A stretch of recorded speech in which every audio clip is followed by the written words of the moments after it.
Da, în fiecare dintre noi e un specialist în turism care hibernează tot anul și se trezește vara, dar există și persoane care fac asta în fiecare zi, din fiecare lună, din tot anul.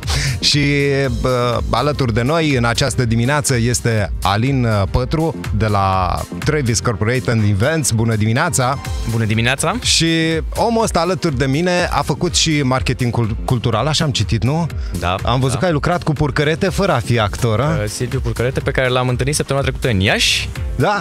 Montează aici? Montează aici, montează cu Dragoș Buhagiar. Mai mult nu vă spun, îi las pe colegii de la teatru. Eu încă îi numesc colegii de la teatru, pentru că am lucrat 4 ani în Teatrul Național Radu Stanca din Sibiu și la Festivalul de Teatru.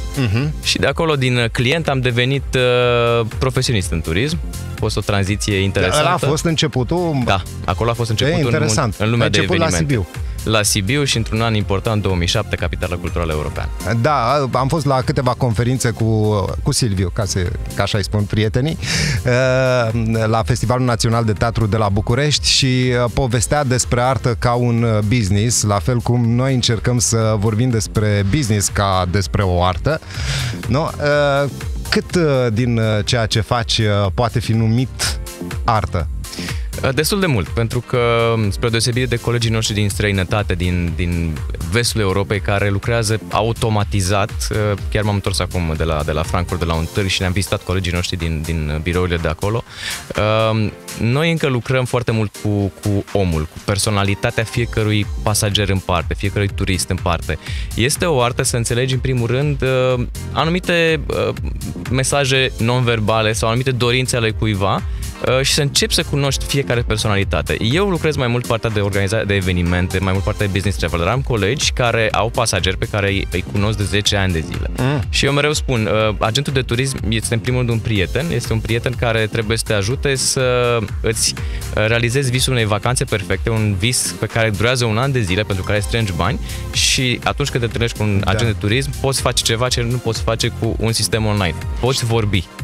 Știi cum e cu vacanțele? Sunt pe principiu, după ce dormi ți se face somn și după ce mănânci ți se face foame. Adică, practic, dintr-o vacanță întotdeauna evadezi într-o zi de lucru și abia aștepți să te întorci la viața ta normală, care e vacanță. Așa este, așa este. Mă uitam dimineața la felul în care arată pavajul aici la Palace, pentru că mie îmi place să văd îmbinările, clădirile, să fiu atent la detalii și mi-aducea mai mult, dar mai văzut asta, băi, cred că la Nice. Știi? Și vreau să te întreb, cum a schimbat Palace-ul turismul din Iași? În primul rând că a adus turism în Iași. Eu o să vă spun povestea mea cum am ajuns în Iași, că lumea mă întreabă cum ai ajuns tu în Iași. Păi am ajuns în Iași ca director de vânzări al unui mare hotel, al unui grup de hoteluri de fapt din Iași și aveam o problemă la momentul respectiv. Toate grupurile în 2010-11, toate grupurile de turiști ocoleau pur și simplu Iașul, plecau, aterizeau la București și mergeau către Bucovina direct, ore de autocar, nicio oprire. Da. Iașul a creat o buclă. Sărmăluțe și... Da, a creat o buclă. Da? A fost acel plus care a creat un motiv în plus de a sta la Iași, de a crește costul unui pachet turistic pentru acel turist care venea în România, pentru că orice 10, 20, 50, 60, 70 de euro pentru o noapte de cazare la turist ajunge cu niște adaosuri, care sunt taxe, impozite, dar și comisioanele partenerilor din străinătate care revând aceste produse turistice.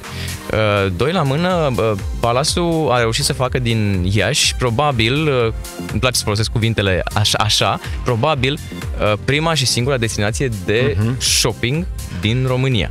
Și vorbim direct despre ceea ce înseamnă Republica Moldova și turismul de shopping dinspre Chișinău. Și mai sunt peste 230 de magazine. Exact. Da. Și nu știu dacă cineva l-a numărat din Iași, dar le număram când veneam în weekend la Ce numărai magazinele? Autocarele. Cel puțin 12-13 autocare pe zi de weekend veneau din Chișinău și vin din nou din Chișinău după pandemie pentru shopping la Palace. Deci e ca și cum ar ploua cu bani. Plouă cu bani, sub o formă sau alta, și oamenii aceștia văd și orașul, pentru că aceste pachete turistice nu includ doar Palace-ul, dar includ și vizita Iașului și e benefic pentru oraș, pentru că sunt tineri foarte mulți care vin, sunt familii care se gândesc unde să-și trimite copiii la educație mai departe. Relația aceasta este foarte importantă și din punctul meu de vedere, cel mai mare impact al Palace-ului a fost turismul de afaceri. a pus Iașul pe harta turismului de afaceri și de eveniment. Adică parte din ceea ce e orientată, zona spre care e orientată compania ta. Da, exact. Și este zona cea mai profitabilă pentru un oraș, pentru că, în primul rând, ridică nivelul de calitate al serviciilor turistice, ridică nivelul de calitate al restaurantelor, al zonei de transport în general.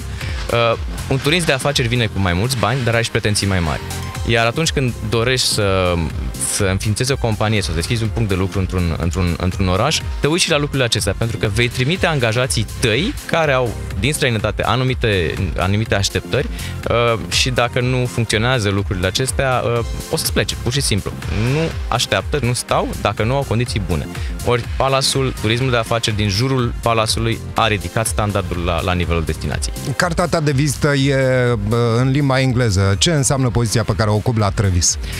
Eu în momentul acesta mă ocup de dezvoltarea zonei de clienți corporate și de sourcing pe partea de furnizori în același timp. Lucrăm într-o rețea globală, suntem una dintre puținele agenții din România care suntem membri ai unei rețele globale de business travel și asta pentru noi înseamnă colaborare cu clienți din întreaga lume care au sedii în România. Dacă ar fi să explici marketingul cultural unui copil, care ar fi fraza sau care ar fi cuvintele pe care le-ai înlănțui? Hai să facem o vacanță, dar să înveți ceva. Sincer, da, e fain. Asta este exact ceea ce m-am gândit zilele trecute când eu locuiesc în Chișinău mai mult. Pentru mine pandemia nu a semnat inventarea work from home. Eu am ales work from home dintr-o altă destinație. Sunt un nomad digital, cum se spune. Și pandemia cumva a blocat anumite șanse pentru copilul meu, așa că ieri a venit prima dată la Iași și asta a fost lucrul la care m-am gândit.